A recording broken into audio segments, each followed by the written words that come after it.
Yo, welcome back to the Audio Theory Podcast. If you're new to the channel, please hit the subscribe button as well as the like button. Before we introduce our special guest, Danny, what's good? How have you been, man? I've been good, dude. I got the holiday fog, so I really don't know what day it is, but definitely grateful to be on the pod with you again, my dude. But excited for our guests, so definitely bring them on. Yes, sir. So today we have Johan Lenox, composer and singer, hailing from Boston. Really appreciate you jumping on. How you been, man? Yeah. It's good. I'm great. It's been kind of crazy. A lot of people still asking me for shit, even though it's like 3 days before Christmas. It's a lot. Yeah, it's been more hectic. Usually it's not that hectic this time of year, but Yeah. never stop. Where are you based out of? Or at least like right now. I spend most of my time in LA. I mean, I think of myself as, from Massachusetts. I definitely feel like that's where I identify as home, but the reality is most of the music industry is in LA. So yeah. Sweet. That's where I am right now. Actually, Blair is a West Coast native. He's in LA right now as well. I am a native. I actually moved to San Francisco in April, which is a decision I'm not too happy with. It was for work, but I really do miss LA. It's just a whole different beast out in the Bay. But I was up there they in both have their pros and cons. I was up there in like October. It was very rainy. Yeah, it's like that all the time, which sucks, of course. But LA is where it's at. Can't complain. I like it. It's good. John, did you get a chance to check out the Kanye and Drake concert while you're in LA? No, I didn't get to go to that. I think that might have been right when I think I was out of town just for a couple of days right when that happened. But yeah, it showed crazy. I gotta actually go. I've seen clips, but I haven't really sat down with it yet. But. Nice. Oh, it's wild. I ended up. I'm on the East Coast. I'm in Miami. I stayed up to like fucking 3 a.m. watching that shit. But yeah, I saw the tweets and everything. Yeah, Blair was lucky enough to be unfortunately there. got to go. They of course started an hour later, which was expected, but I think it was one of those live performances that just made you say, wow. I'm accustomed to going to a lot of hip hop concerts where it's just like, dudes mumbling over a beat and you can't really hear anything. And there's no real artistic or creative vision for it. You already know Kanye's a beast when it comes to that stuff. So really pleased that I decided to shell out the money for that. I'm really enjoying his whole visual thing right now with all just head to toe drapey black shit. That's my favorite shit. Yeah. He was kind of doing it in the Watch the Throne era, but I feel like he brought that look back in a different way. It's cool.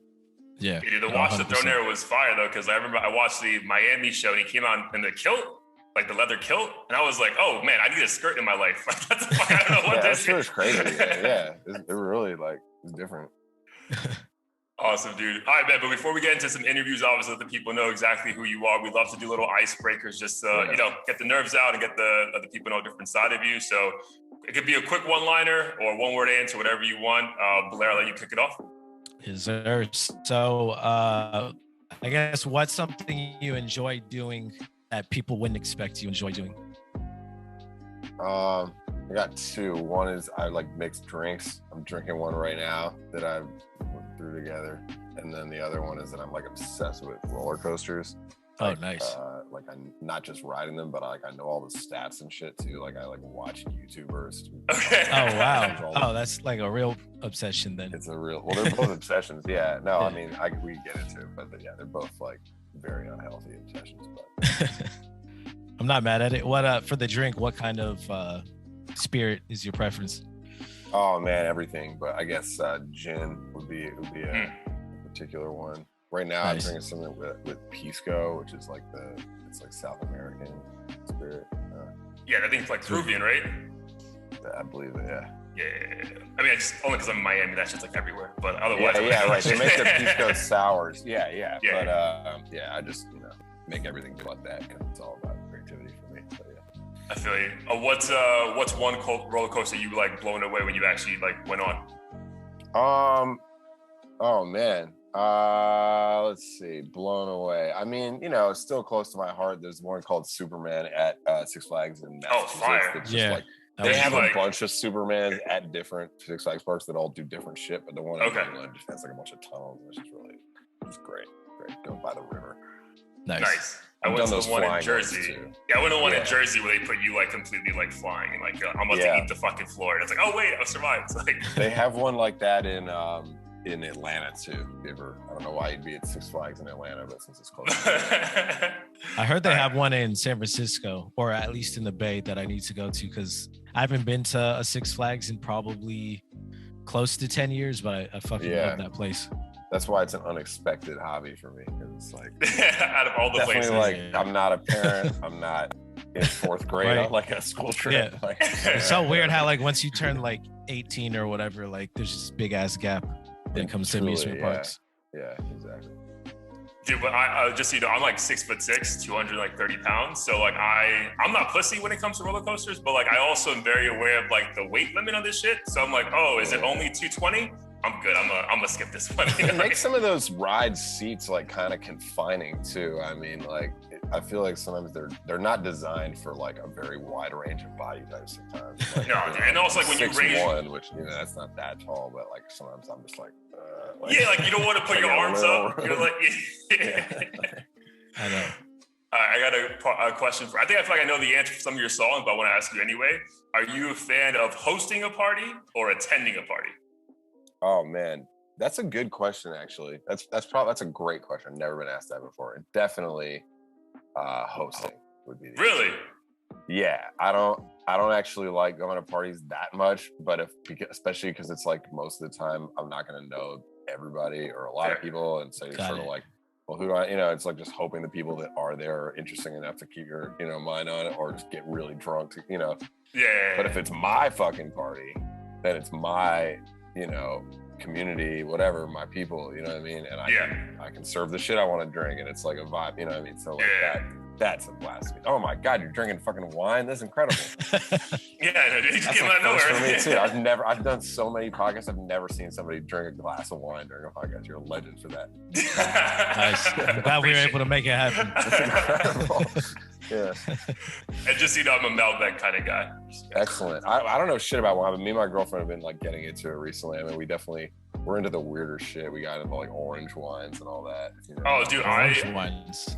I got a buddy. I think this actually came from my obsession with Action Bronson and Fuck That's Delicious. But like, I had a weird obsession with fucking natural wine for like 6 months in a row. I signed up for that shit. Expensive as fuck, at least for me. But like, they have different natural wines. Like the high off that is phenomenal, dude. And like minimal hangover. I just love the dryness and the flavor. It reminds me of like the stuff that I like out of cocktails. I feel like some of the, whatever. We're getting there. We're slowly, I got into like Chardonnays recently. I don't know. Like, wine is very new. I like know a ton. Like I really know a lot about the spirits and shit. And I know a decent amount of beer. I don't know anything about wine. So it's there you go. The next evolution of it.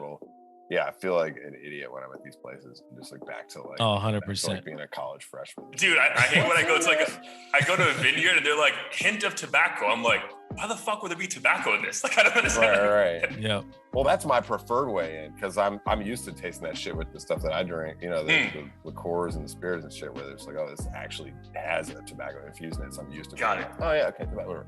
Celery, whatever. Yeah. Like shoelace, So yeah, so I mean, I like the wines that don't taste like grapes. I like the wines that just taste like random shit because it's like I'm more familiar with that. And then trying to get into like, oh, but they used this particular grape for it. Like that's the part I'm like having a harder time with. Yeah. There you go. All right. Fair. Good question though. I mean, do you think you'd be able to distinguish, say, like $100 bottle of wine versus a $10 or $15 bottle of wine? I'd like to think, I mean, not because I know anything about wine, but I feel like I just know enough about shit in general that I feel like I might be able to do that, but I don't know.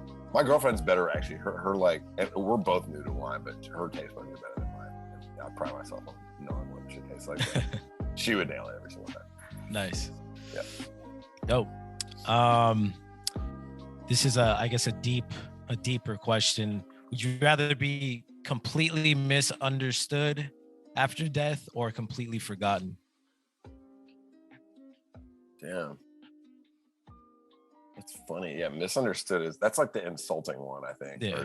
You've been trying your whole life to do something and everybody's like, this guy really like I can't even, you show up to your funeral as a ghost, like, what the fuck are you talking about? Yeah, it's not in any way. Yeah. So I guess rather I'd still probably take that over just being forgotten. I think depends how badly misunderstood we're talking. Yeah. You don't want to be like misunderstood to the point where it's like where people are just like, this guy fucking sucked. A dick. Right. That counts as being misunderstood. But yeah, I'll take. Overall, probably take being misunderstood. I'd probably do the same. I mean, I'm always like a little misunderstood. I think everybody is to an extent, certainly with music and shit. It's just like it's like, and you don't want to spell it out too much for people. Right. So you got to leave it open for people to get what they get out of it. Does that mean it's misunderstood, or just like maybe you didn't know what you had, even though you're the one that made it? I don't know. I think there's something to that too. For sure. I'm a big believer in like the audience is like right on some level. I'm not one of those like you're all a bunch of fucking idiots. Like all you want is like TikTok bullshit and blah. I'm not like, I know a lot of people like that, by the way, but I don't. It's never that way for me. It's just like yeah, that's the reality, and like your job is to figure out a way to make something cool within that. Right. Yeah, I'd agree with that too. I feel like misunderstood. At least they're talking about you, right? Like it's not like you're just completely gone from the universe. So. Yeah, I think you've done something probably. Yeah, 100%. Tough question. That's a good one. All right, last one, and we'll get into the meat of this. But obviously, I'm sure like you've been doing this for quite a bit now. Traveling wise, what's been the best place you traveled to, and why?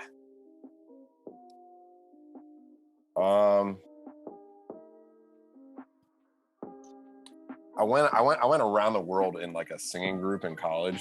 Very strange. Literally went to 20 countries in Asia, Africa, Europe, South America. Oh, shit. Like, yeah.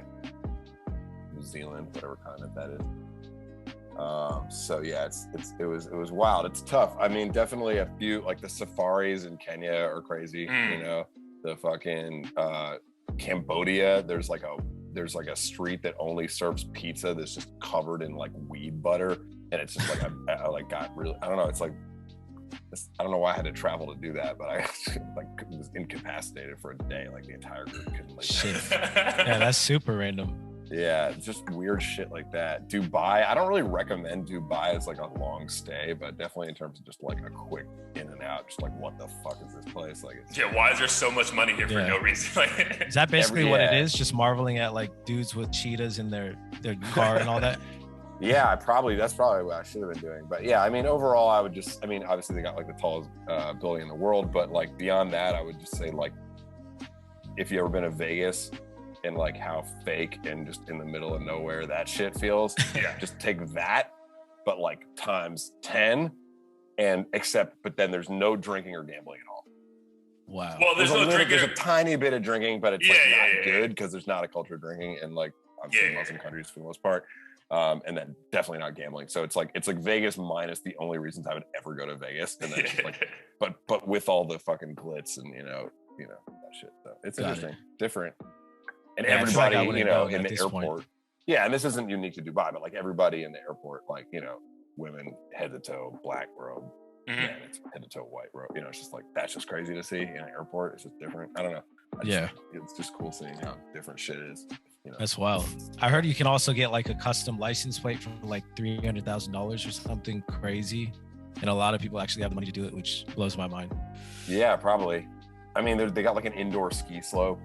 There's a lot of shit I could say about Dubai. I mean, a lot of it I like read about later, but like I believe, at least according to some shit that I read, only have like 4 days worth of water, backed up. So like if because they're basically, the way they get water out there is they just have desalinization plant. They just take salt out of the water, in these like big ass tanks, I guess.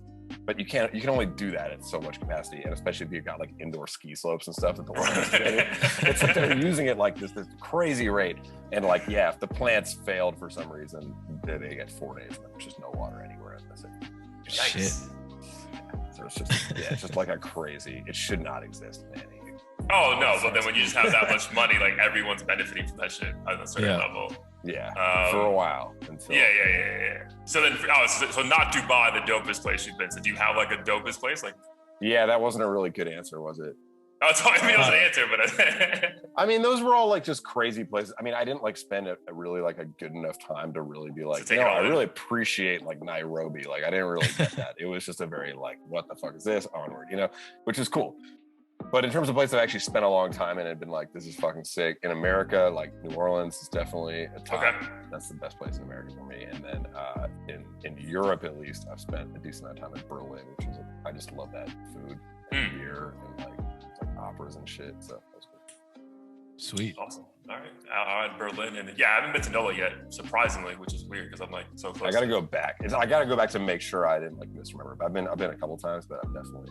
What's wild, they actually say it's been thriving during, well, I know it had a crazy outbreak with COVID that really hit, but like, I think like that's actually been like a go-to place during like. Probably, my guess would be that they just don't fucking care down there. Right, like Florida. Like that's how. Yeah, it's like, I'm sure they're doing great. Yeah, it's like, that's the only city I've ever been to where people like drive to work drunk. You know, shit. Like it's just they just don't. Yeah. So yeah, we'll see. We'll see. I'm gonna try to get there this year. In Kenya, did you go on like an actual safari? Yeah, it's called Masai Mara. I think there might be like 2 or 3 big ones, but that's definitely there. Okay. Yeah, I definitely want to go out there. That's like a part of the world I haven't been, but I've heard amazing things nuts. about it. I kind of wish, that's actually the biggest regret of that entire tour was that we didn't. There was the first night there, we all had like food poisoning and shit. We had come from like India or something, and we're just like, so we all like took the night in, but that night could have been the night to just like go out in Nairobi, which I really regret not doing because I just want to know what the fuck goes on in Nairobi on a given night. So instead, we really just got like the sanitized where we don't really get the full like experience. So, I mean, it was a school trip, and I feel like they can't let you guys get too crazy, right? I mean, it wasn't like the school, like it really was just run by us and paid for by like our singing and shit. So we could kind of do whatever we wanted, but got it. We were just, I don't know, we were like lazy and tired and shit. I don't know. It's like, no, I feel you. We'll get back there. I only asked because you just said it, but I grew up in India for high school. Where did you guys go to in India? We went to Delhi, Calcutta, and like maybe that was it. We did some. I mean, went to like Taj Mahal and what's it called, Agra. All that. Agra, yeah. No, you went to Delhi. Yeah, it was like 3 days of it. Like it was such a short, like non like thorough. You could immerse yourself really, but yeah, if you went to Delhi, your stomach was definitely fucked up because like Delhi is like Delhi was thing. Good. I think. Oh yeah, I mean I'm sure. Like the Calcutta shit was definitely Calcutta was kind of rough, but yeah, Delhi felt like pretty like. Yeah, because they have aspects of it that it feels like a normal city anywhere, but yeah. No, I mean, it was a great time. I mean, there was really no country where we were like, oh man, fuck this place. It was like, overall, it was great. I will say we went east to west. So like we did like East Asia, South Asia, Middle East, Africa. And then like by the time we got to the end of the tour and we were in like Norway and like we had been in Thailand, like haggling over a cab, whether it's going to cost like 23 cents or 25 cents and being like, oh, I demand like, and then you get to like Norway and McDonald's is like $20. Yeah. You're like, what the fuck is this? It was like, yeah. So I think like, if anything, like the only, I wouldn't say bad experience, but it was just by the end, it was just kind of like, man, fuck this place. Like, yeah, take me back to Asia, bro. Yeah. Yeah, no, true. So I think probably should have gone the opposite direction, but overall it was still, it was amazing. Sick, dude. Thank you for sharing that. All right, man, let's get into this. Obviously, Johan Lenox, we will let you know in a bit how we came to discover you, but obviously big fan. So we really wanted to just have you on the pod and get to know you better. And obviously your people know you better as well. So if someone had to give you or ask you for a summary of who Johan Lenox is, what would you say? Yeah. Sorry to cut you off. Johan, right? Yeah, I know. I said it once, and then I was just I don't really care anymore. Okay, my bad. Yeah, it's Johan. Yeah, like it's like a Y, even though it's big. But yes, like Johann Sebastian Bach doesn't come up every day, but that's where it's from anyway. Nice. So yeah, let's see. I grew up outside of Boston in a town called Winchester. I pretty much just did classical music my whole early life. I was like writing symphonies and shit when I was in high school. I really like got precocious with that. And then, a few years ago, someone played me My Beautiful Dark Twisted Fantasy, the Kanye record, and I was tripping on acid at a house party.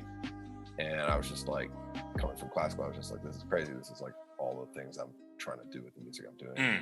Classical side is like this monumental, huge scale, lots of different moving parts kind of music. And got interested in the Kanye shit, started producing, moved to LA, did some string arrangements for Kanye, for Travis, for Big Sean, Lil Nas X, I don't know, who else? A bunch of people, Ty Dolla $ign. I saw Big Sean and Nipsey on there as well. Yep, Deep Reverence. Deep Reverence, fucking love that song. I did some vocals on there actually too. There's this moment where the whole track cuts out. It's just like, oh. Yeah, I remember that part. Where like they're floating over like a mural of Nipsey or something, and he's kind of talking for a bit. Yeah, I specialize in those. Yeah, in those like weird. Like I don't really make beats that much, and I mean I can, but I don't really care about like drum programming. There's so many people out here that's all they do, and they do it so well, and it's like you don't need me to do it. So I'm much more about these like outro moments and then these interludes and just breaks in the songs, bridges, whatever. So, and then like started putting out my own music. I mean, I've been a singer my whole life, but just took a minute to kind of figure out how I wanted to integrate all these like classical elements with the modern production and then the modern songwriting. And I've got this album that I finished that's coming out in March. And I've got a couple of the songs. There's a song called Phases featuring Cousin Stiz, who's from Boston, that came out in the winter. And then one that just dropped called You Up with Aunt Clemens on it. Thank you. And and then so the album is just sort of me like dealing with like the apocalypse and America being fucked and all this shit, and you're trying to grow up and figure out what you're gonna do with your life. And the album's like, what do you want to be when you grow up is kind of the album title, but it's just in like an acronym. Just WDY, whatever it be. WTBWYGU. Yeah, something like that. Yeah, well done. And so I got like 3 more singles coming out, I think, too. I forget, whatever. I'm just rolling this fucking album out. There's videos. They all tell this story of me just like looking back at youth, looking into the future, trying to figure out where I fit. The sky is on fire in every single video and photo for the entire album, in different forms of just like apocalyptic, whatever. And just that's kind of how it feels sometimes right now. So, that's me. Nice. And just I got one other thing. Everything on the album, there's no guitars or synths or keyboards. It's all live, strings, clarinets, flutes, whatever. So I took that shit that I used to do and like just that was the way I was like, I can do this. Nobody else can do this. This is the only way I can, this is how I'm going to make the sounds on the album. So aside from the drums and the vocals, it's all this like orchestra instruments. Yeah, super excited to hear that. Just to backtrack, so you said you moved to LA. What was that? Like what kickstarted that process and how smooth was it? Because I feel like a lot of, for obvious reasons, artists move to Los Angeles and they get things started, but like, were you staying with someone else? Like, did you already have a plan going in, or you just kind of said, fuck it, I'm gonna head on over to the city and continue what I'm doing? Yeah, I finished school. I moved to New York because I'm still on the East Coast. Like that was the big city and everybody was like going to New York, and then just immediately realized like all the shit that I wanted to do seemed like it was out in LA, just seeing what people were up to, and reading like people's like Wikipedia bios and just like, oh, then they moved to LA, and then that's just history. Right. Well, that sounds pretty straightforward, so let's do that. But so I spent like a year in New York, but I took like 3 trips out to LA, like a week, then 2 weeks, 6 weeks, and then the 4th trip I just got a one-way flight. But basically it was just like, it was just I don't know, I just like hustled really hard. I mean, was lucky I didn't like really know anybody who was doing music in a serious way, like in the sort of music industry sense, like major label system, all that type of shit, like, which is definitely where I wanted to be at, just around the biggest artists and shit. I didn't know anybody who was doing any of that stuff, but I knew like random, it's like my friends, like, like ex-girlfriend, what was it actually? Yeah, so like my roommate's ex-girlfriend, like grew up with a dude whose dad was like a music lawyer, and that dude met with me for like 10 minutes and just connected me to some other fucking guy who connected me to another guy who ended up managing me, but there was like, that's like only one of like 10 examples of this shit. I was just taking any random ass, route that I could to just anyone that seemed like they were plugged in. Definitely more on the like business side though. Like I wasn't like, I think like this is what I recommend most people just hit up producers, hit up artists on Instagram, like cold, I wasn't really doing that. I was definitely going much more like, no, I'm going to get like somebody that's already connected, who has like an office to fucking, cause they're going to make it, and then, so I found somebody like that. His name was Andrew Gould at BMG, which is a publisher. That dude was the guy at the end of that whole story. And he just started putting me in sessions. But yeah, really, there was like, 10 others of those that didn't really go anywhere. And, I got really lucky with him. But, and then there was still like 2 or 3 years where I was working with him and like nothing, like I was sort of around people who were around people that were cool, but I like hadn't done anything cool, hadn't really had a cut with any major artists, like my own music wasn't doing that well. And so, yeah, I mean, it wasn't like that was only, but I had this weird like security blanket of just being like, well, at least if I can make anything good that actually starts to work, then in theory, like I know the people where I could capitalize on it. Yeah. So, I mean, I guess in that sense, it was like reassuring, but I wasn't like making money off of it. Yeah, so you said 2 to 3 years then. So what was the moment that you either like felt like you broke through or like something just clicked for you? It was really like kind of random because somebody that I had like come up doing like classical shit with in high school was now at that point like professionally like a young orchestra conductor in the UA, and so he just like had an orchestra in LA, and he was just like, I got to do 3 years worth of concerts with this orchestra. It's like, you know, it's just like your first job in that path, which is just crazy to think about, but you know. So he was just like, yeah, like the last concert every year, they say just like, it's a tradition, just like do something different, do something crazy, whatever. And I want to do something with Kanye music. That's all I know. That's what he said. And so and we hadn't talked in a couple of years, but he just knew that I was now sort of this classical dude who was doing this other shit and was doing both things. And he was just like, I feel like you'd appreciate this idea. Let's figure it out. So then we figured this concert out together. It was called Yeethoven, like Kanye, Beethoven. And it was just like an orchestra concert playing shit mostly off of Yeezus and then some Beethoven music, and just putting them side by side and saying like, you know, Kanye is doing a lot of stuff that you don't see in just your normal like pop hip hop songs. It's like more composer type shit, in my opinion, just the way it's like structured, you know, just the musical decisions that we did. This little like very mini kind of like TED Talk thing throughout the concert, just being like, listen for this, like you got to check that. Listen, we're gonna play this, and then we're gonna play that, and you're gonna hear the endings are similar, and like, you know, that's pretty unusual for this reason, whatever. And so that concert was like super viral. It was like very, you know, just, we barely had to try, just like Kanye plus Beethoven plus orchestra. And who doesn't want to hear what that might sound like? I mean, we were hopeful that would happen, but we didn't know, and we sort of tried to plant some seeds, but then it just took off on its own. So that was, yeah, it was tight. So for a second, it was kind of like everybody was, what the fuck is this? And the concert happened, it was great. And then I think just at that point, I mean, and then we did another one a year later. There was like a sequel. It was like from Pablo, but it sort of through both of those concerts, it's like Mike Dean followed me on Twitter. Like I got connected through some people I'd been working with to Big Mensa, who I then worked with a ton, who won like No ID, and like, and Big Sean and Snow Allegro and all these others. So it's like definitely those concerts became that like, this dude's different, like, you know, like sort of thing that people could say to help get me into situations. So yeah, that was, I mean, you can't repeat that. I mean, that must feel fire. Right. Yeah. That has to be a dope feeling for you though. Like it came like organically though, still, like it wasn't like because you knew someone that should happen. Like that just came. I didn't even, at the time, I mean, I was like, this maybe is interesting, but maybe it's just so random that I don't know, like, it's not like nobody needs me to do this on their album because it's such a specific thing. But yeah, there was a dude named Dave Appleton who was co-managing Vic, and I remember like 6 months later just hit me up and was just like, hey, like, you want to do some strings on this Vic Mensa album? And that was like sort of the first person who took a chance on me, even though I was like, I mean, I don't really have like I don't have like a catalog of artists I've done this for. But if he's down to just do it off of the buzz around this weird concert, then and I definitely deliver. So, and then I became super close with Vic, and that was kind of like the first.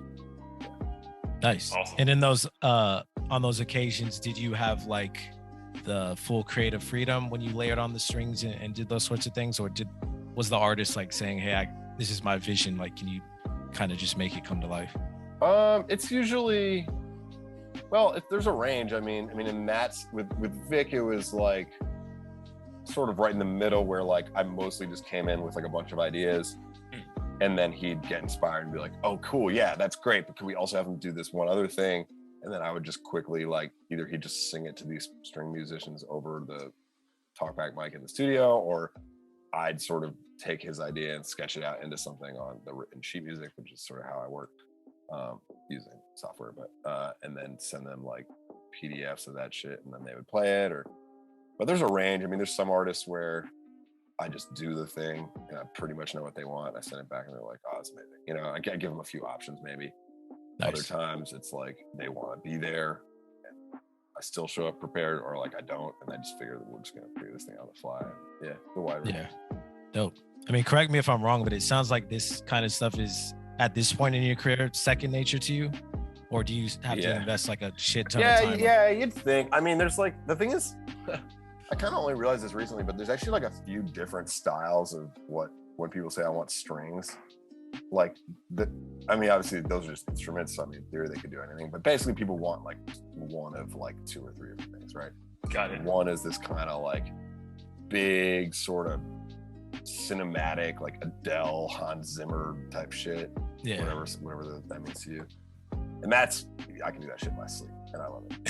And then there's like other stuff, like there's the kind of like old school, like Hollywood, you know, sort of R&B stuff from like the 60s and 70s, which like I know what it sounds like. I can do it. It's like hard to write that stuff a little bit. Like it's a little more work because like I don't know how to describe it. It's like the parts have to kind of like slide around more, and they kind of ooze in this weird way that isn't like, you know, then you got to write that and hope that the musicians all are going to figure out what you meant by it, because that's what they go off of, is what you've written down. And it just takes a little bit more work. But I'm doing a project right now where it's just, they keep coming back and being like, it's not soulful enough. And I'm just like, let's do this. But if you say so, bro. I mean, they're probably right. I can't even say who it is actually, but they're probably right. But yeah, it's tricky. Well, the thing is, I'm also like, a lot of the way I get a lot of these jobs is that I'm like getting stuff done for a price that you couldn't really do it another way. So like, got it. Like you're, you know, like you picture like an orchestra in a studio, and like I'm perfectly capable of like putting that together and writing the music for it, but like, you know, that's really fucking expensive. It's also like you get less control that way. Like you just have to get what they want in that time, and you don't, if one musician's a little out of tune, like that's just in the recording. Like it's much more, you know, it's just like a like higher risk, I guess. So most of what I do is like, with the strings at least, it's not the only thing I do, but definitely strings a lot of it. But like I'll, you know, at this point, just have musicians record themselves from home, like one at a time, and like, which, you know, and then that's nice because I can just edit every single part until it's right. Perfectly. On the other hand, if you got like three different people recording the same thing, they all might interpret it a little bit differently, and then sometimes that's cool. Sometimes it's like, oh shit, like this isn't real, you know. And then you got to figure, you know. So it's like, you kind of miss out on that feeling of like a whole group of people just like feeling it together and just feeding off each other's energy, and you got to kind of create that artificially. So I think that's something I'm learning, but I don't know. Yeah, for the most part, it's like automatic, I guess. Yeah, it's just, you know, nice. Different people have like different demands, you know, especially the bigger artists. Oh, I bet. But out of those demands, and like, just like, obviously you're so like in tune with the shit from an early age, are there certain trends, like at least like in hip hop music right now or recently, that you're like, dude, this is awful to listen to? And obviously don't name names, but like just like musical trends, you're like, bro, like why are we even doing this? Like, why is this a thing?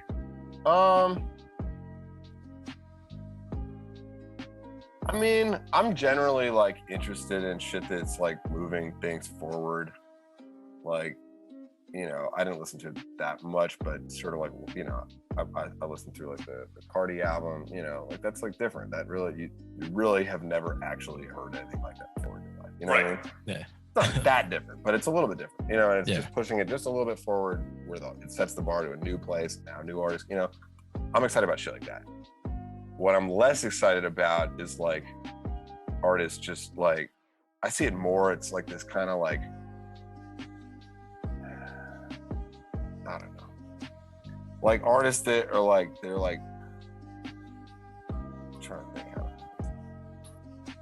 like there was like, you know, there's like Lil Peep and stuff, which I really love, and then it kind of, you know, and X and Juice WRLD, all that shit, and then it's kind of like all those artists, it kind of like, that was interesting because they got the like emo rock shit from the 2000s mixed with the trap beats and the 808s, and it's like this whole combination of stuff.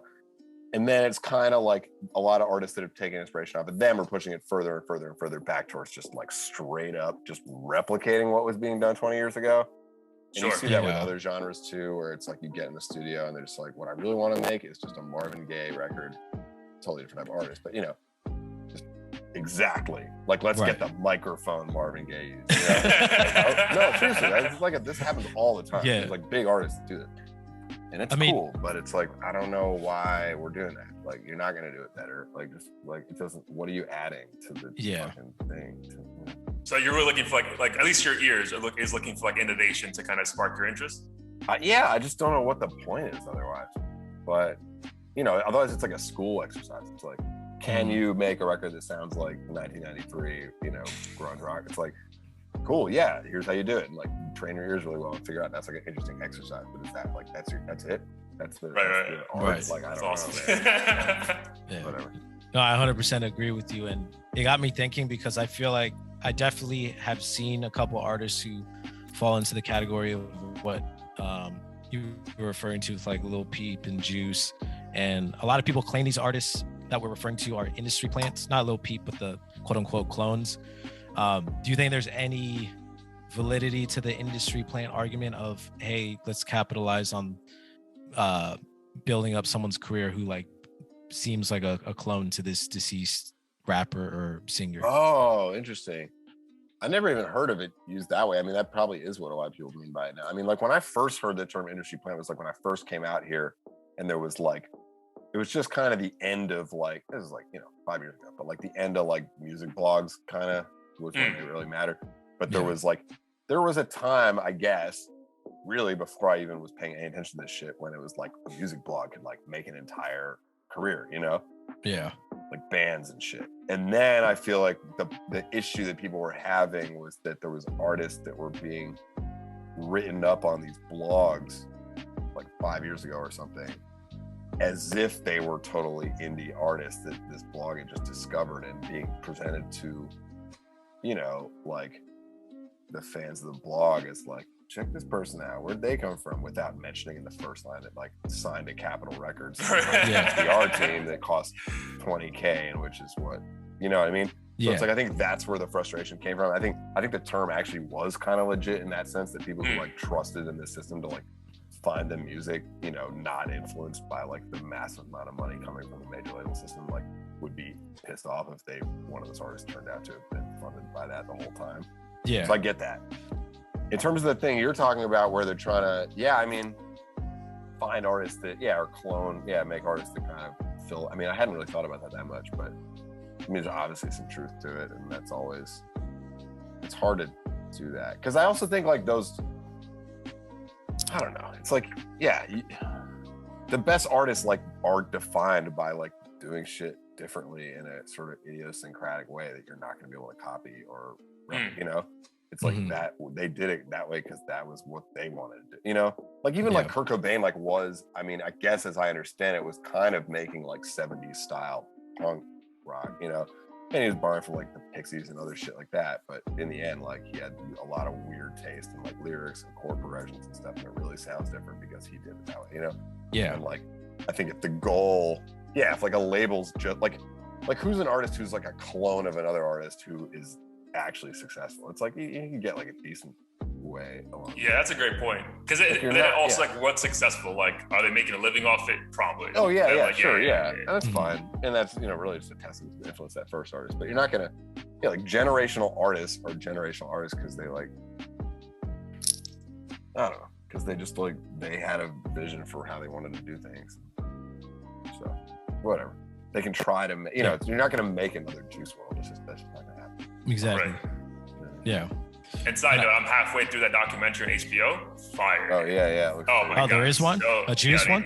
Yeah, that's what I sent you like the other day, like that picture. It's like okay. I'm halfway through it, bro. It's so good. Like it's insane how talented he was. Nice. Yeah, it's crazy. I'm definitely checking this shit out. Yeah. And I think a big reason why we reached out to you in the first place is with your music, it was refreshingly unique. At least for me, when I first heard it, it was on the New Music Friday Spotify playlist. So I heard You Up. And what drew me in first was the instrumentation, because I had listened to like 100 songs first. Those, I won't say they sounded like clones of today's music, but it was hard to distinguish what was like something I hadn't already really heard already. And when I heard You Up, I ended up playing it like literally 20 times that night. And after a while, I was like, all right, he must have some other shit besides this. So I went through the catalog and obviously was impressed. But the newer shit's better. I mean, it's a funny playlist. Yeah, if you go through my catalog, you definitely can hear like how much. Like I think I've changed it a lot in the past few years. But the album, I mean, if you like You Up, you'll love the album. So I mean, word. Super I excited. Like, I hope you like Phases. I think that's also an album. I think that's. I haven't heard Phase yet. But yeah, when Blake went through that moment, he sent it to me, and I was shrooming with my girl at the beach the next day, and I played 15 like 50 times. Oh yeah. And I was like, bro, this is everything right now. Yeah, thank you. 100%. Yeah, I was like I was so stoked when I found your music that I sent him like 20 songs in a row, and I was like, I hope you like listen to this shit, because I told him it's one of the greatest feelings to stumble upon a new artist that like no one else seems to have already introduced to you in any form or fashion, and have it be super dope. Before we get into like some of the music, one thing I wanted to ask. I have a question about that actually, if you don't mind me interrupting. Like, what is there other art? Like, obviously you said it sounds different, but I am curious sometimes because I think it's really different, and I think trying to figure out where it fits in the landscape is like, you know, more like a marketing question really, but like, is there other artists, I would just say, that, you know, like who would you want to see me open for or whatever? Like, where do you see it fitting in the landscape? Because the open for is a good one. That's a good one. Or, you know, get the feature from, you know, whatever. But I mean, I'm obviously not like a rapper. I'm a singer that's sort of like, you know, but I like rap. And so it's, I mean, I can shoot for it first. Cause I mean, so sonically, I don't think you sound like a lot of people, but I can see where you could kind of like get like the branch from. Whose fans can I steal? yeah. So like low key, like I know it may be different, but maybe not. But like if I saw you open for Young Thug, like it wouldn't seem crazy to me, because it's still kind of orchestral trap. Like I kind of get it. Like it makes sense to me. Fire. Me, honestly, when I heard Phases, that shit sounded like something Travis could even like flip in some way. Obviously his music is like unique in its own right, and probably not the best thing to align yourself with. It's a tough time. I know. Very near future. Oh, that's a great time. Just gotta swoop in there. But yeah, no, I mean, those are definitely some of my favorite artists. So And even Post Malone, like I know people have their own opinion on like where he falls, but like I'm just thinking of this almost as genreless or like multi-genre audience that isn't like, you know, a hardcore hip hop head or like hardcore this or whatever. But like loves influences like of everything. Yeah, I love that. Thank you. Yeah. Of course, bro. 100%. But you had a question, right? Oh no, I was gonna ask you about the New Music Friday, because it seems like a mystery as far as how people get there. Obviously, if you have like you know, some confidential information on that whole process, you don't have to disclose it, but was curious if you know what goes into that process. Is it like just purely the luck of the draw, or is it important to already like have a following and connections who can at least, you know, push you up on the consideration list? I mean, it's definitely like we don't ever know what's gonna happen. Like they don't tell us ahead of time. But one thing I think that they will tell you ahead of time is if they're gonna make your face the cover of a playlist, they'll hit you up to get the photo for it, so that they tell you why. So I was the cover of like Fresh Finds like a couple years ago. Nice. Which is like, so Fresh Finds is like, there's now like a bunch of them, and it's just like there's one that's just Fresh Finds, and there's one that's like Fresh Finds Electronic, Fresh Finds like R&B, whatever.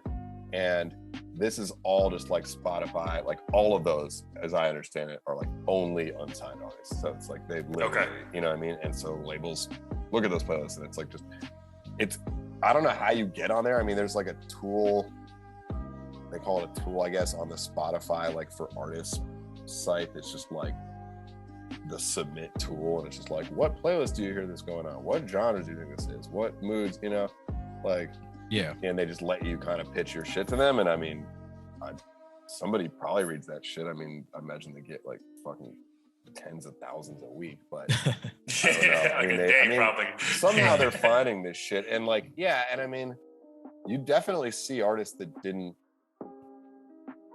aren't like connected at all on there. I mean, sometimes it definitely helps. Obviously, if you can just make your own success elsewhere and you get like you know, the TikTok buzz or the, you know, just tons of people in the music industry retweeting your shit for some reason because they found it, you know. Yeah. Or a blog post maybe that some people at Spotify just read Pigeon Planes or Lyrical Lemonade or something and see it and they're like, oh, that's pretty cool, and then throw it on face, you know. Yeah. I feel like it's like no, or a feature, you know, if it's somebody that people are aware of and then you get them on the song, that helps. But I mean, I don't know that for a fact. That's all just like my guess. Right. Sure. You know, I think they're just also trying to find good shit, and those are places they look, and they probably look through the submissions. I mean, obviously, like, having been out here a few years and like worked on a bunch of big shit, like I have a good manager and I'm like plugged in enough where like he's just sending it to a bunch of people who work at Spotify who he knows, and like occasionally, and Apple Music also the title, whatever, and they all, you know, hopefully hit back and they're just kind of like, cool, you know, they don't tell you if they're going to do anything with it, but you know. Yeah. And like, I don't know, I honestly wish I was getting on more playlists. I mean, I've been on a few other ones beyond the Music Friday. I mean, the Music Friday is cool because, you know, people find it, especially in the industry, people find it, but like, it's gone after a week. And, you know, it's not like, nobody's like putting on New Music Friday at a party, that playlist. I mean, it's like a incoherent, it's like, you know, it's everything, it's country, whatever, you know? Yeah. So, I mean, in some ways it's like, I'd much rather be on like anti-pop or like Teardrop or one of those playlists, just, you know, for months and just like getting, you know, an actual following going. That weekend buzz. Yeah. But in the end, I mean, I've kind of resigned myself because it is just so frustrating. And like, yeah, I was really lucky to get that on Music Friday, but it's like, I don't know. It's like, I think in the music industry, people get a little bit too fixated on what Spotify is or isn't doing for them. And there's also artists that, and there's also artists that have like been supported very heavily by Spotify, and then they're like, it's like they didn't actually build they didn't build like a real thing. It's like the songs had like hundreds of millions of streams on Spotify because Spotify had them on every fucking playlist, but like their tour didn't really sell that well. And then, like a year later, everybody's just kind of like, oh yeah, what happened to that dude, you know, or that, you know? Yeah. So it's like, I don't know. It's like you don't want your entire shit to be dependent on Spotify liking you or not. Like, you know, I mean, it's a tool and it's part of like a lot. Yeah, I feel that because I feel like when everyone had like their yearly wrap ups and you're seeing people's numbers, I'm like, fam, ain't nobody listens to this shit a billion times. So like, there's no way like people are actually listening to this shit. So.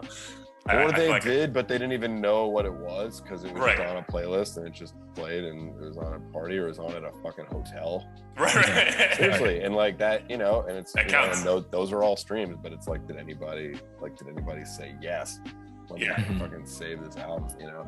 So I mean, you know, and I think that's why like I think videos still matter and like performing, and you know, I'm hopefully getting on tour this year and just try to like be like, nah, this is a real thing. It's got my little string quartet. I've got, you know, merch, and this is like an actual real thing. It's not just songs with numbers on them, you know.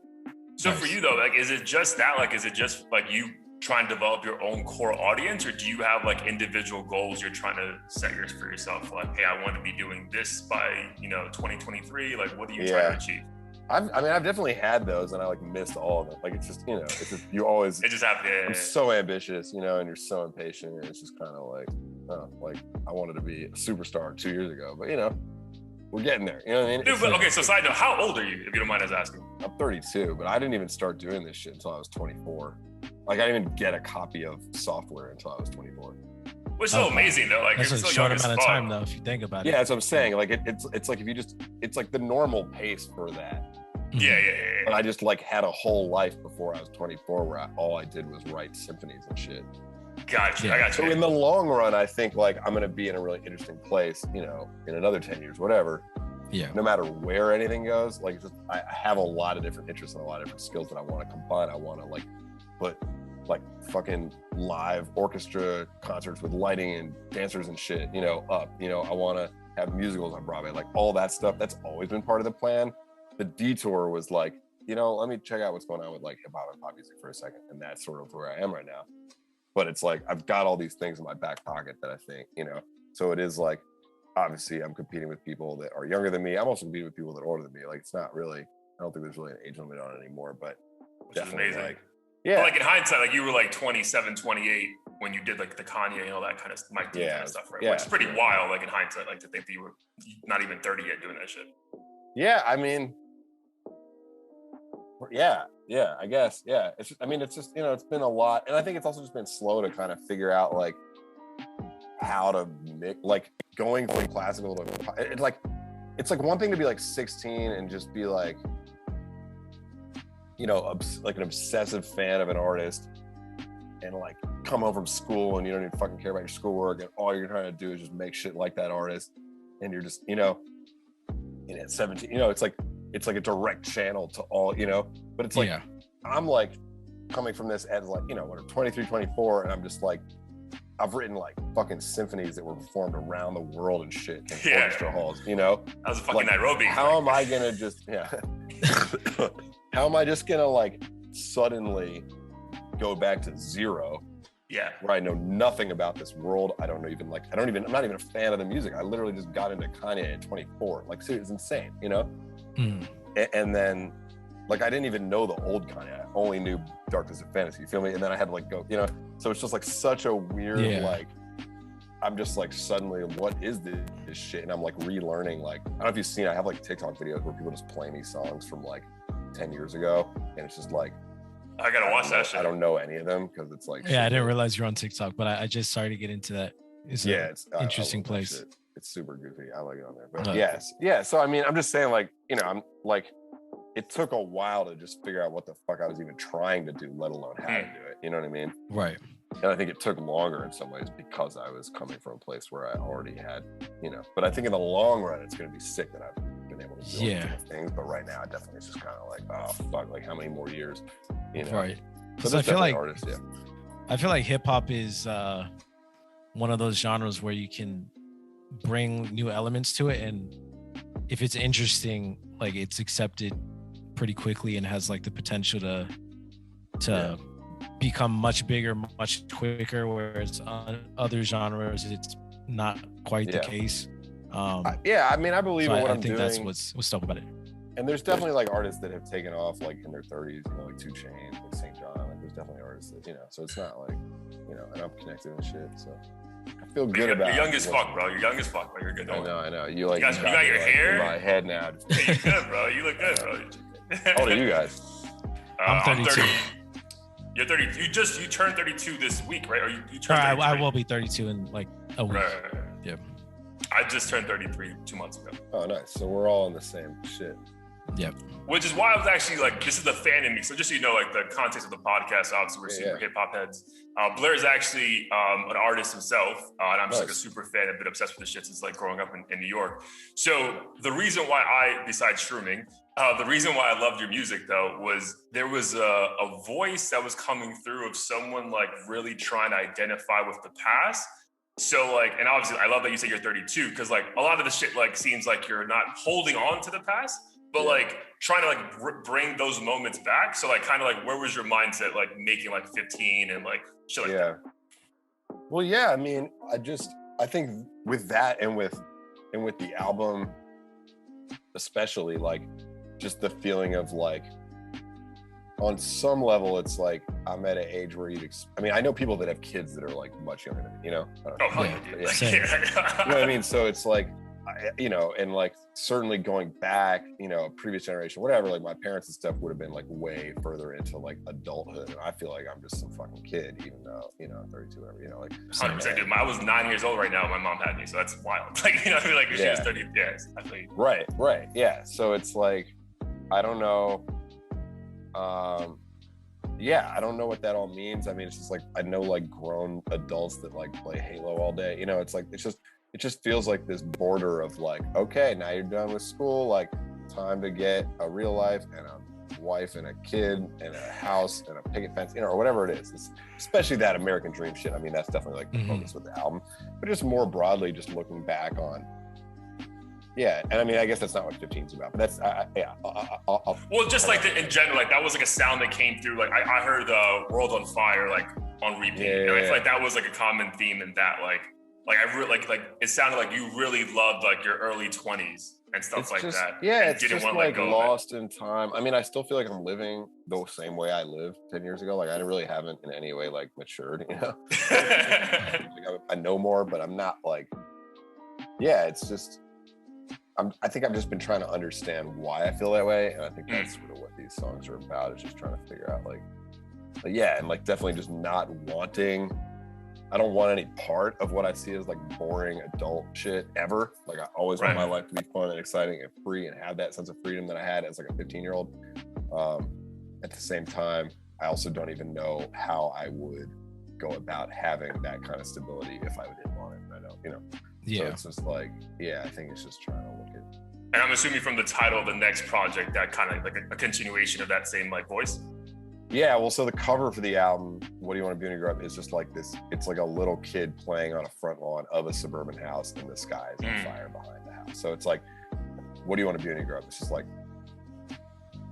you could ask that of a little kid, but it's like, we don't even, like, I saw a tweet about this like 2 days ago. It was like, you know, like, what do you want to be when you grow up? It wasn't that. It was like another version of it. But sure. Asking kids about their future, it's like, bruh, there ain't no future. It was like, I don't know that I feel like that morbid about it, but I definitely think that's like a sentiment that like everybody feels a little bit right now. It's just like, I don't really know what the fuck's gonna be happening in 10 years. Like there's a chance that we're like, it's like, there's not really much to plan for that shit, you know? So it's dark. Yeah. But so that's what the image on the cover of the album is about. And I think that also applies to just like being an adult and just like, it's like, I don't really know what I want to, like, I don't feel like I have grown up. So it's like, the question still applies. It's just like, am I ever going to 100%, bro. I ask that shit every day. I think that song for me really resonated. That was the one, I'd say the one song where I was like, if he doesn't listen to it, I'm going to call his ass and like watch him listen to it in front 15. Of me. Yeah, 15. I would definitely play that on tour. Yo, fam, I'm no exact. I legit looped that shit like 14 times in a row. Like, I know the people around me on the beach were like, bro, can you change the fucking song? I was like, I wish they had done more. I mean, all these songs will have another shot, you know, once one takes off, then people will find everything. But I do remember, I dropped a couple that year, and I remember, I think I led with the song Everybody's Cool With Me, and there was one called I Don't Do Drugs Anymore, which is kind of a popupier song. I remember I played 15 for No ID, and he was just like, no, that's the one. But I had already scheduled the shit out. You know, got it. Like, no, that's the one you should have led with. Especially during like, I feel like it's just contextually relevant too. When I heard it, I was alone, like in my apartment, just thinking about work and like other shit, even music. Cause like when I made music in college, so I rap, and then I stopped when I got like a quote unquote real job. Didn't start again until the pandemic, and like fell back in love with it. And I think a part of the reason why I stopped was this feeling of, I need to become a mature adult.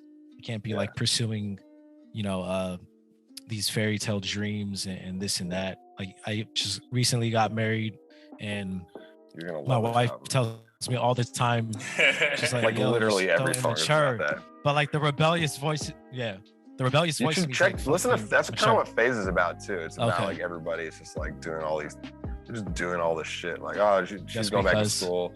He's like moving back to a different city. It's just like, it's like trying to like solve their life and figure out this shit. I'm just just a ton of relatable shit.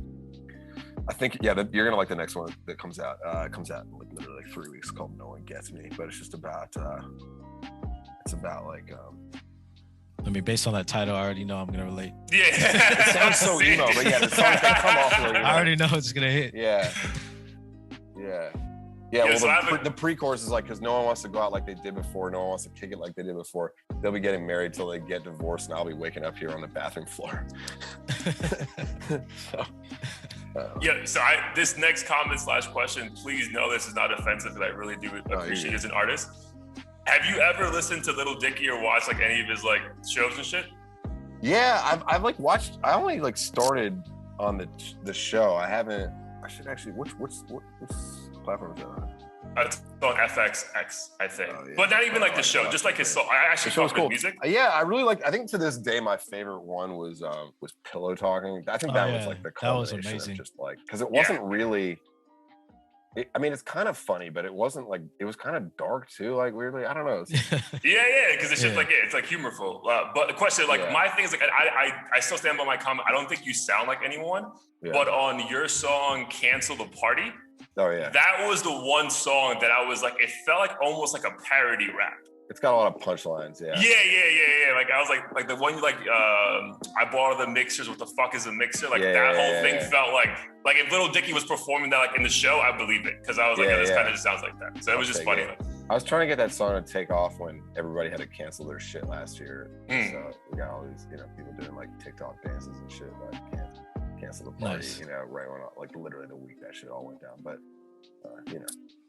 so we do it again, maybe, Oh, this is not ending at all. But for you though, like we always ask everyone this, like how has the pandemic affected you, like specifically in your like artistry and just like you and I mean, I think in some ways, I don't know. I mean, a lot of the big artists, these are good questions. That's why I like taking a second, I'm just thinking about them. But definitely like the bigger artists I've worked with, like mostly just were doing sessions the whole time. So it like didn't really halt that in any way in terms of just working. I think it like allowed me to streamline what I was doing a bit more. I was like, I was starting to do the thing where I just have string players send me audio instead of linking up in person and just doing it remote. And now I just do that for almost everything. Nice. So I can get like a lot more shit done that way. Just by, just everything over the internet. But in terms of my own shit, I mean, I definitely would have been like touring and shit sooner. Like I've never really done a proper tour. I've done a few shows here and there, but I really that's all I want is just to like really just make this real and just fucking go out on the road and just do it. So like that was held up a lot by it. I think that's pretty frustrating. But on the other hand, like I figured out a lot of shit about my sound. Like if you go back some of those old records, like I'm singing a little bit different. I don't really like the vocal delivery as much on that. Just, you try stuff. Like I'm not innately a singer. I was a composer, and then I kind of, I could carry a tune great, but I never like really, I wasn't like auditioning for American Idol and shit, I never like prided myself on being like, oh man, he's got pipes, it wasn't like that shit. So I like re-recorded the whole album like 3 times, just like vocally, and just that, I think that like being forced to slow down a bit because people didn't want to drop the album until we could tour, which meant until there's live shows again, which pushed the album back probably like a year, to be honest. Oh, wow. It comes out in March. But yeah, I think the album's much better than it would have been had I quit. So that's good. Nice. I bet you benefit from it. Nice. Yeah. But I mean, obviously, it's been different. It's, it's weird to know because I feel like people are already canceling shit again now, so it's really hard to know. Oh, yeah. I'm going to New York like in 2 days and like I'm like regretting it because like, everything's locked down again. Yeah, I don't know. I don't know like when there will be touring. I mean, maybe like all those big stadium tours they pushed back to 2022, but now it's like, are they gonna push them back again? Like weekend and shit? Like is that really happening next year? I don't know. Yeah, they canceled my tickets for that. I actually got tickets for that in Miami. They canceled it again. When was that supposed to be? It was meant to be in 2020. Then they pushed it back to July 2021, and then he told me in October to go kick rocks and just like, here's your money back. Like it was just like, it is what it is. Sucks. I think it's different. Yeah, it's probably going to change I don't know. It's probably going to change how like it is for an artist to like build their shit. Cause it's like, it's one thing to get a viral song and that's already been happening. It's happening more and more, but if you can't then like support it with a tour and like convert, fans to loyal, fans forever that way. I don't know how you're going to do it. Like just go live on IG. Like to make it a business. Right. Yeah, that too. I mean, I'm lucky, I guess, because I make money producing and strings and shit like that. So it's like I'm doing okay on that side. But I'm just saying, like, so that you don't just become like that guy that had that one song that was viral and then everybody forgot about it a week later because the internet moves so fast. But I feel like it's getting tickets for a show, going to the show, buying the merch, like that's now you've committed to something for like a year or two. And that's a little different, I think. For sure. Yeah, and it's just being on TikTok more and more, like I'm realizing that I'm hearing the same like fucking 5 or 6 songs over and over, and then I'll head over to Spotify to see like what this artist is about, and they definitely rack up streams. So yeah, you'll see the artist with the one song with 100 million, and then everything else has like 50,000 or less. Yeah. Right. That's cool. It's better than not, but it's like right. What do you? Okay, is that where do you go? Yeah. I don't know, stuff. Yeah, I was gonna say, I feel like You Up would make like a good little challenge on TikTok, but I'm not too sure how all that stuff works. Like how you even get someone to pick up a song and just run with it. Working on it. You're nice. especially during these times. I got like multiple people working on it. Yeah, there's like too many relatable like snippets that one of these little kids needs to pick up at some point. That's the hope. Yeah, that song was fire, dude. But a couple of things before we get you out of here. So I know you joined the hip hop game a little bit late, but since you kind of like jumped in after the Kanye album, what are like 5 projects that like kind of really kept you like in love with the shit that obviously you're trying to do what you're doing now?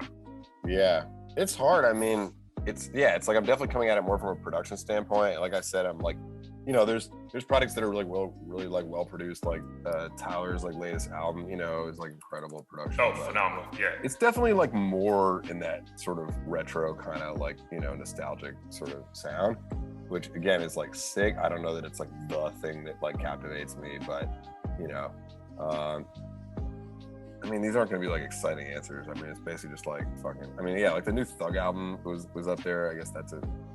Like Queen, right? Is it Queen? Or yeah, the Queen or Pink? Pink, that's what it was. Pink, my bad. Yeah, I'm talking about. No, it's called Punk, is what I'm talking about. It's the one that's just like. You're right. It is Punk. It is Punk. It's like guitars and shit. I was supposed to work on some stuff for that. I say this. I sound so fucking ignorant too. It's like I listened to it once and can't remember the name of it. It's just like I like barely listen to music. Like I can't. But yeah, no, I like really like the sound of that. I mean, just for something that's kind of fresh. I mean, definitely like in terms of just like my life, Dark Twisted Fantasy, Yeezus, like those two, were huge for me. A bunch of the like sort of mid-career Drake shit was really big for me. Like, production wise, like Take Care and Nothing Was the Same. I would say. Yeah, again, we're doing, and these just like they're not like hip hop lovers' best albums for like pure rapping. It's like they're really just production masterpieces. Like, Astroworld, obviously, Yeah. Love that album. Yeah, I have album, but dude. Also, like, we should probably do like a thing that's like a countdown, like for best intros on an album, because fucking Stargazing to start off an album is pretty fucking insane. It's amazing. I listened to that song a lot when I was trying to figure out how to start my shit. Ended up going in that direction, but. Like fucking. I mean, I really liked actually Good Kid, Mad City. I think is my favorite Kendrick album, which is kind of same. Most people don't at this point have that on their top, list. I don't think anymore. But I think to me that was just combine everything, like the pop ups and everything. But then I think Pimp a Butterfly was just like in terms of just like a production masterpiece, that was probably the most convenient. I like that the same way I like Dark Twisted Fantasy. Just like full length works that just flow as one piece. Yeah, I was gonna ask you that because I feel like a lot of the stuff we get out now is more like, how can I get as many hits on one album? So do you prefer like kind of like song one kind of connects to the outro? Yeah. And actually, like I get into like fights with people on the internet about this all the time, but like,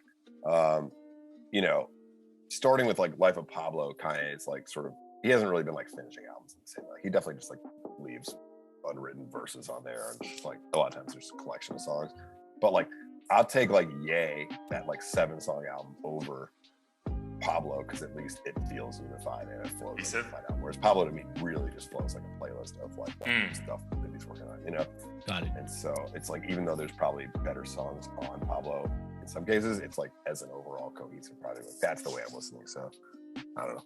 But yeah, and then just like dark symphonic shit, which is like definitely not the thing that's in vogue right now. I think it's like going out of vogue, So it's like I'm trying to find artists, and like I said like Cardi kind of is carrying that, like 070 Shake, who's a sort of singer rapper that I work with a bunch, but her last album, Modus Vivendi, I think sort of hit that line. We're just carrying on the torch of that sort of the Dark Twisted Fantasy era shit, which is what got me to this in the first place. Trying to find who who's got. Her voice came through a lot on that Yay project too. Yeah, she's incredible. We're working on her. I'm actually going over there after this, but we're nice. Oh, dope. Her next album. What the fuck else? Yeah, I mean that's just like it's not like a good list. I'm not like a rapper's. I mean, it's shit we listen to, so I'm going with it. But yeah, I think that hopefully that kind of tells you like what it is that I'm personally gravitating towards. Yeah. I'm trying to find more shit like that. Did you hear Graduation by Kanye? Yeah. I like it. It's great. I mean, it's I have like our little ranking I could do, but of all the albums, but there's definitely a lot of that epic shit on there that I really like. Nice. I really like isn't like Big Brother on there? That's actually one of my favorite songs. Big Brother is it Graduation? Yeah. Okay.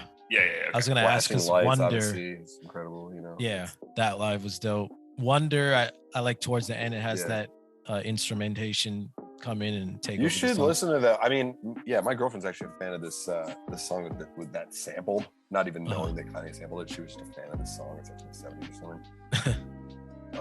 Called by this dude named Lobby Sifra or something like that. Sifra, My Song, it's called. Do you like that? My Song? Yeah, My Song? Yeah. Word. You can just search like Kanye sample, I Wonder. You'll find it. Nice.